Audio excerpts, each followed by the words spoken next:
Sama-sama 5 kali. 1, 2, 3, 4, 5. Keluar nggak itu? Kalau keluar udah. Ini seberapa kenceng sih, Dok? Apa yang harus saya lakukan jika anak saya dalam kegawatan? Nah, Dok, biasanya masalah pada umumnya apa aja sih yang terjadi?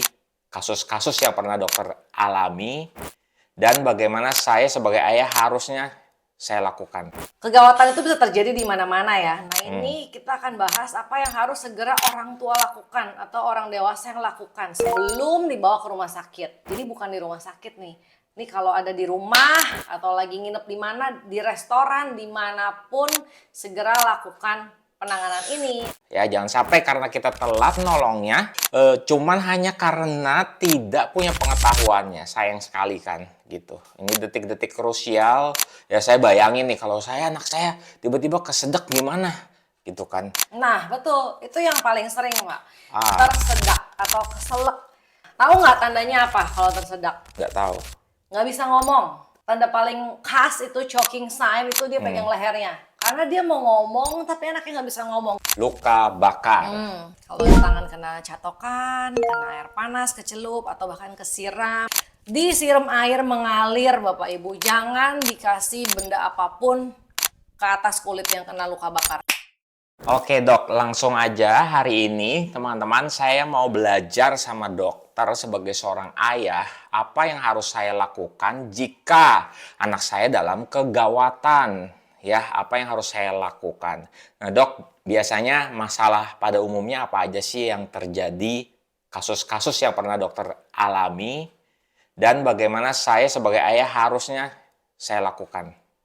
Oke, pertanyaan yang bagus banget. Jadi kegawatan itu bisa terjadi di mana-mana ya. Nah ini kita akan bahas apa yang harus segera orang tua lakukan atau orang dewasa yang lakukan sebelum dibawa ke rumah sakit. Jadi bukan di rumah sakit nih. Ini kalau ada di rumah atau lagi nginep di mana, di restoran, dimanapun segera lakukan penanganan ini. Nah, Oke, mumpung lagi liburan kan semuanya lagi pada dalam perjalanan sambil di jalan sambil nonton ini karena ini sangat bermanfaat.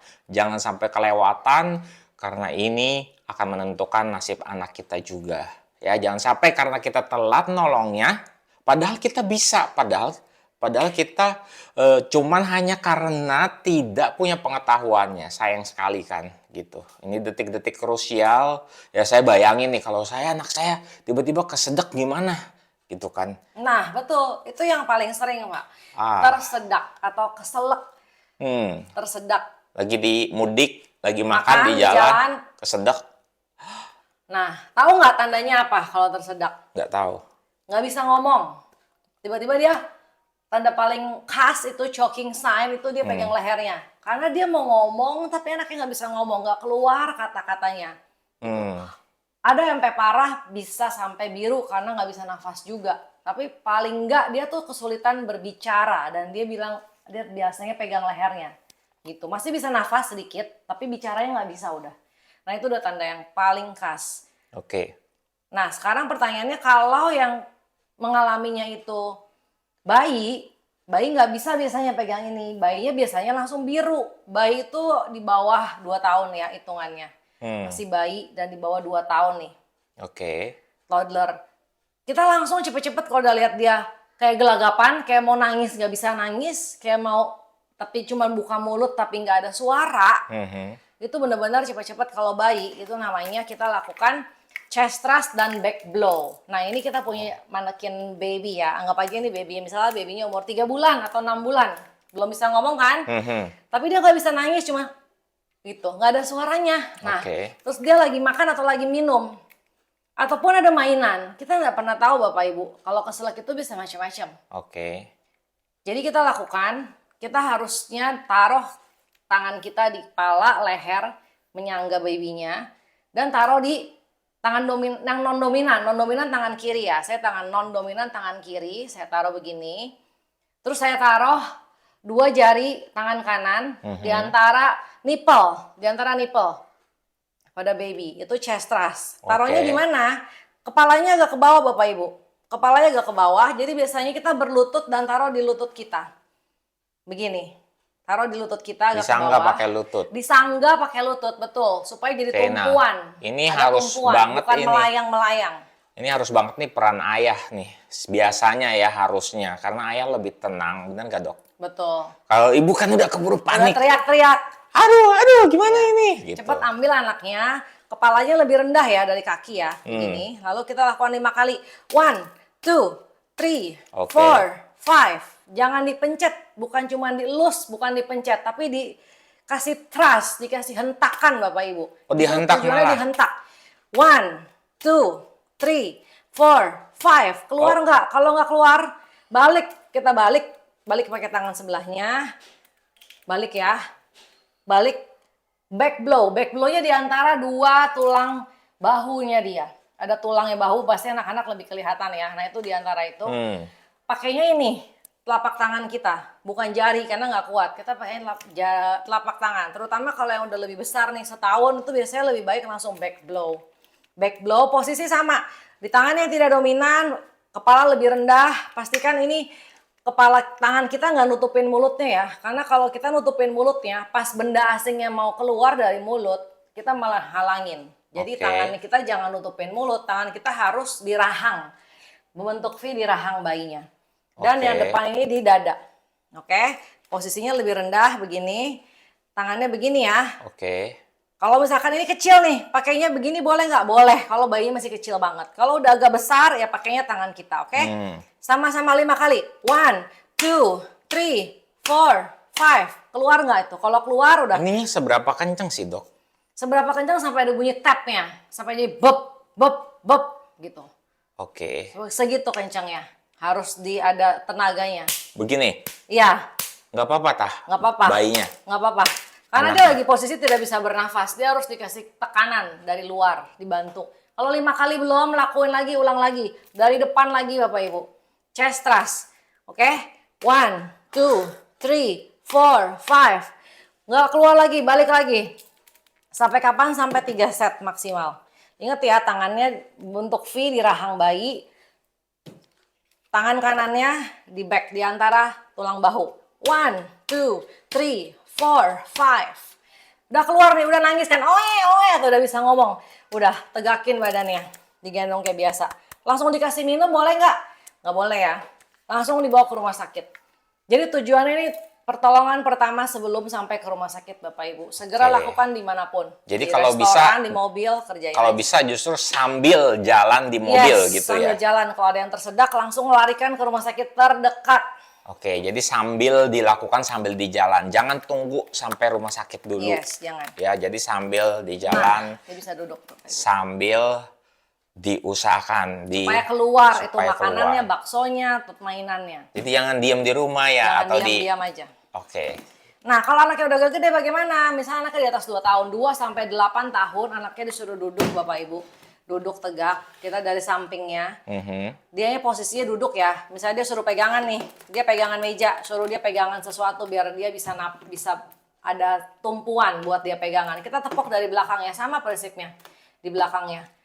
Karena dia kalau kita gendong mungkin udah terlalu berat. Kita nggak kuat, badannya sudah lebih panjang dari tangan kita, betul?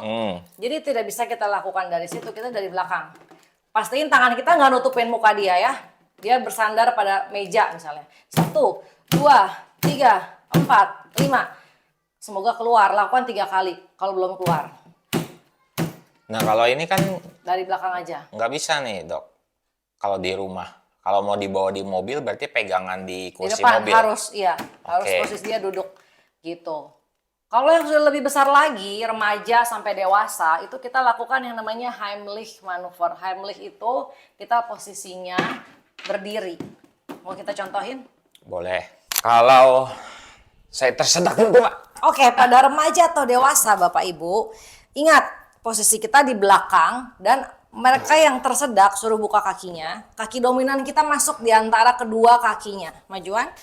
Oke, setelah kita kakinya masuk buat kuda-kuda, tangan kita yang dominan itu di dalam menggenggam, tangan yang luarnya terbuka. Masuk dari keteknya, oke? Dari bawah ketiaknya. Begini, posisikan tangan yang menggenggam begini. Lalu tempelkan arahnya ibu jari ke badan, nempel di badan, di ulu hati. Ulu hatinya yang tersedak. Kalau sudah, kita siap-siap hentak 5 kali. Oke, arahnya 45 derajat ke atas. Sampai dia kenceng rasanya, sampai ada hentakannya.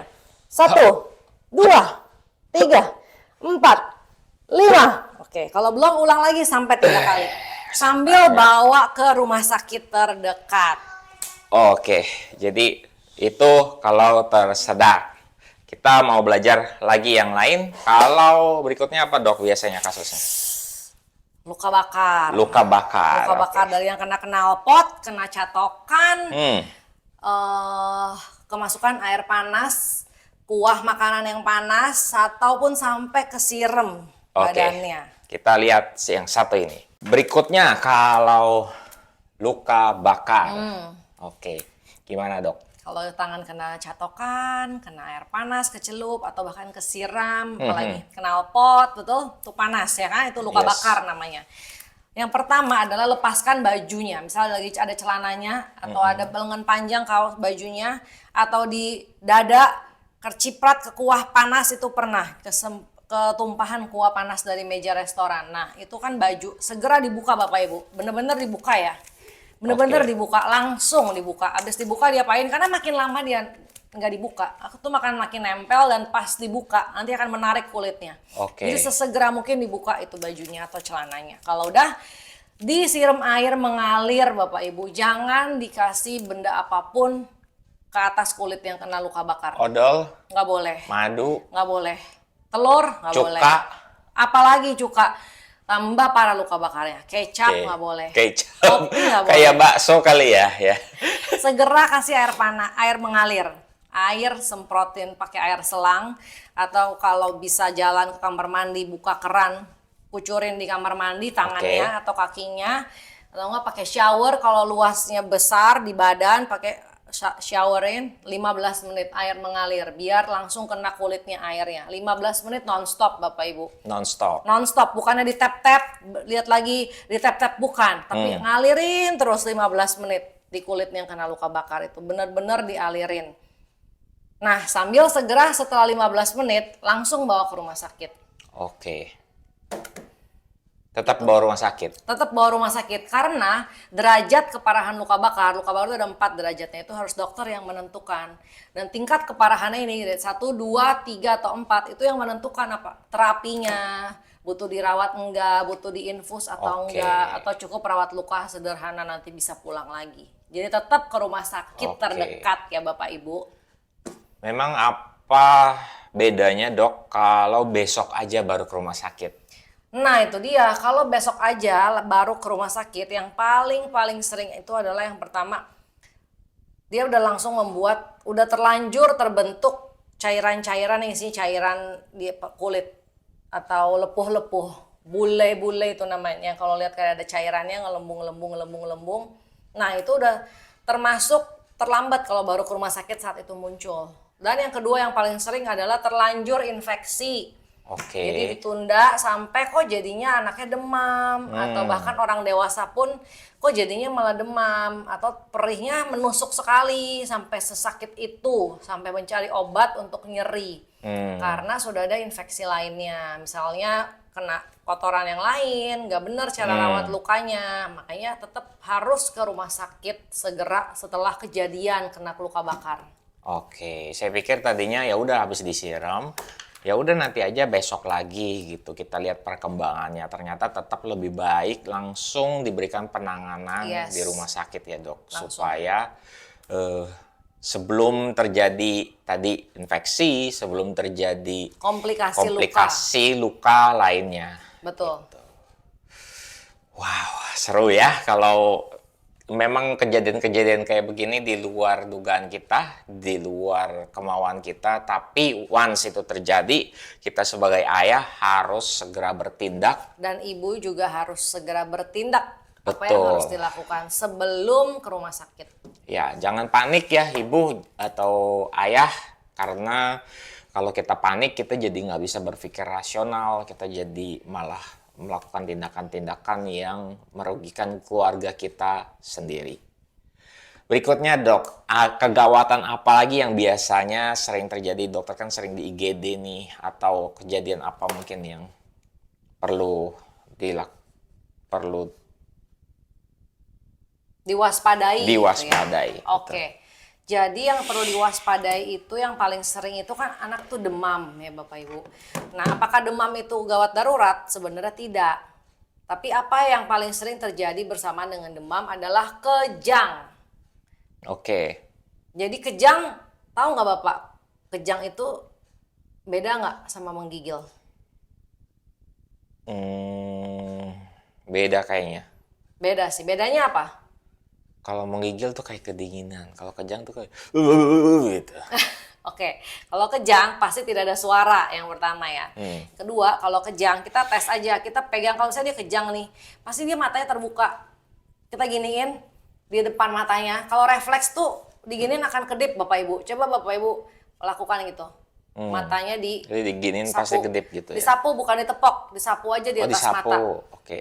Tuh kedip kan? Iya. Nah, itu refleks semua manusia akan kedip. Kalau Oke. kejang dia nggak bisa refleks kedip. Oh, Dia gitu. kebuka terus matanya. Betul. Dan yang Oh. ketiga, kita cek, kita pegang aja saat dia shaking badannya atau tangannya atau dua-duanya atau semuanya. Kita pegang langsung. Dia berhenti nggak?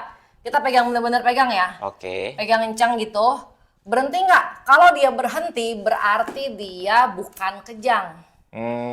Kalau dia tetap aja kelojotan, walaupun kita udah pegang, itu benar-benar kejang atau Oke. seizure bahasa Inggrisnya. True seizure itu cara bedainnya gitu. Matanya nggak Oke. kedip, badannya walaupun dipegang dia tetap bergetar, tetap kejang, tetap goyang-goyang. Kadang ada yang modelnya satu tangan doang, ada yang satu kaki doang, ada yang semuanya. Tapi yang paling umum kalau demam itu biasanya disebut kejang demam itu biasanya satu badan tuh, satu badan dia akan kejang, matanya terbuka. Nah, kalau itu sampai terjadi, Apa yang harus saya lakukan sebagai seorang ayah atau ibu di rumah? yang pertama segera taruh ini anaknya di tempat yang datar Bapak Ibu dan agak keras. Jangan, kalau misalnya kasur oke lah, tapi jangan pakai bantal. Oke. Datar, prinsipnya datar, oke? Flat surface, taruh di flat surface dan miringkan langsung, miringkan ke kiri preferable. Ya, arahnya ke kiri, miringin ke kiri. Harus Oke? ke kiri, Dok? Kalau kiri ke kanan boleh lah, pokoknya miring. Supaya apa sih? Jadi kalau dia lagi kejang, Bapak Ibu, dia itu tidak bisa mengontrol menelan air liur. Air liur itu diproduksi tiap saat. Dan kita harus telan air liur. Kalau tidak tertelan air liur, masuk ke dalam saluran nafas. Jadi tersedak sama liur sendiri. Jadi dia sesek nanti, jadi komplikasi pasca kejang. Untuk menghindari itu, biar liurnya ngalir, lewat kita alirin. Gitu, tapi bukannya tengkurap ya. Kalau tengkurap dia nggak bisa nafas. Nafas aja sekarang udah susah. Kalau anak kejang, nafasnya juga terganggu. Oke. Jadi pastiin di sekitarnya juga nggak sempit, dia ada air, ada udara untuk dia bernafas. Nah, kalau ada obat kejang yang standby lebih bagus lagi.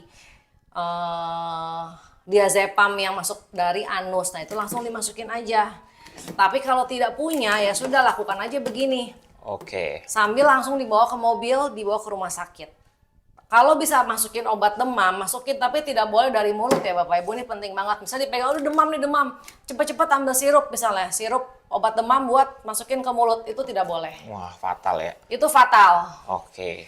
Jadi obatnya itu harus semua yang masuk lewat anus, makanya kalau tidak standby obat yang masuk lewat anus, mendingan jangan dikasih apa-apa.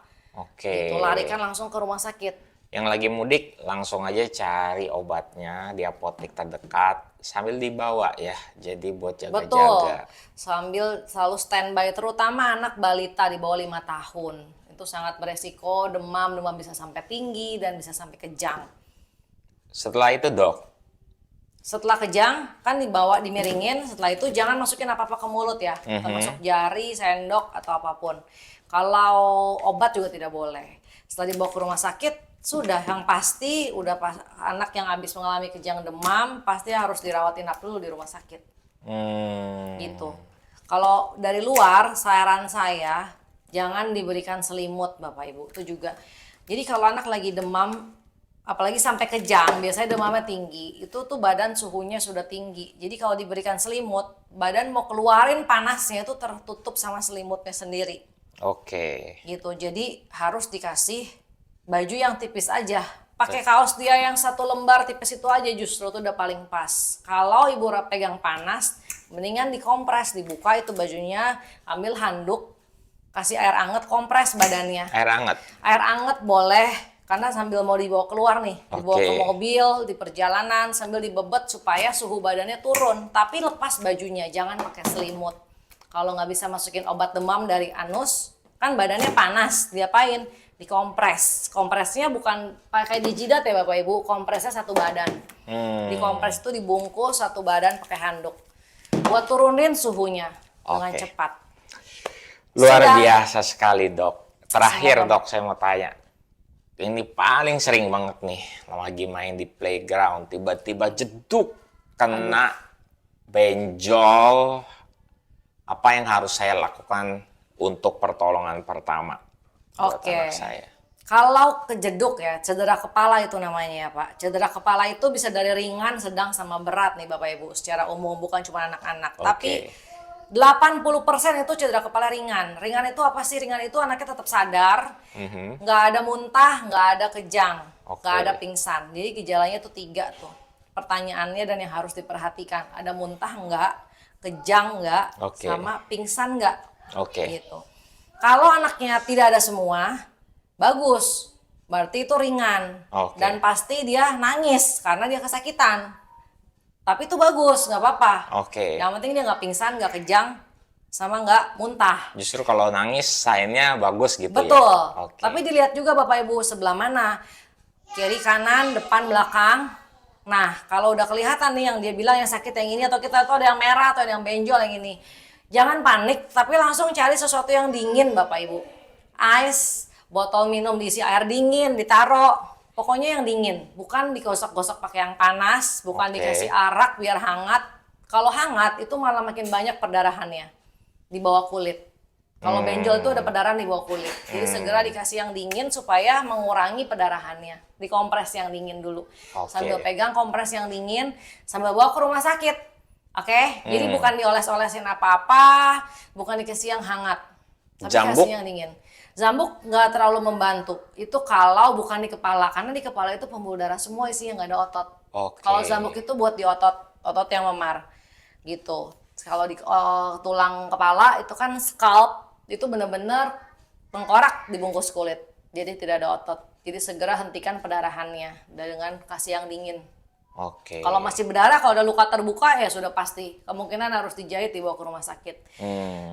Kalau tidak ada luka terbuka, baiknya sarannya tetap diperiksakan ke dokter di rumah sakit. Kalau memang aman ya toh akan aman.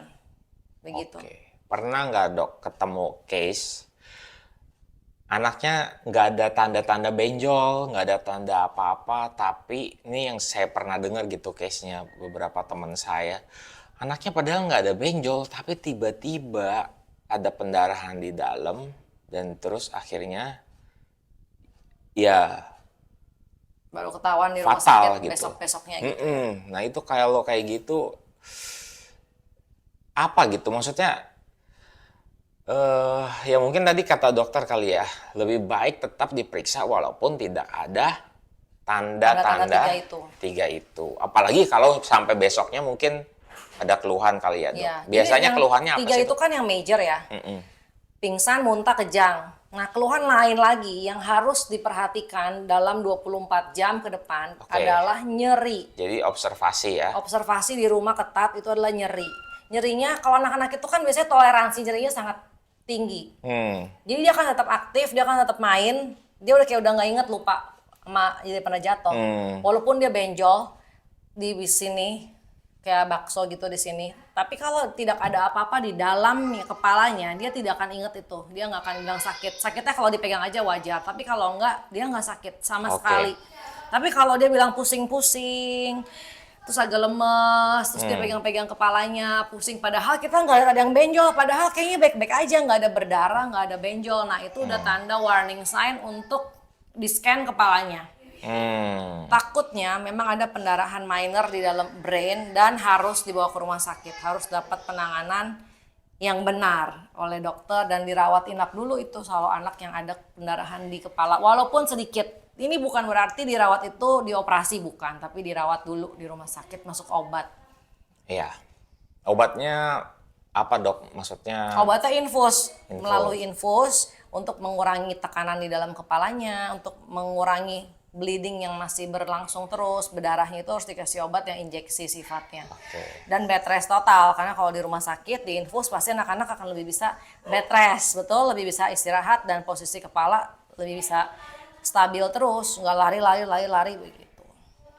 Oh, oke, kayaknya udah dulu cukup ya dok ya. Oke. Untuk pembelajaran hari ini, saya sebagai ayah terima kasih banyak dok buat informasinya.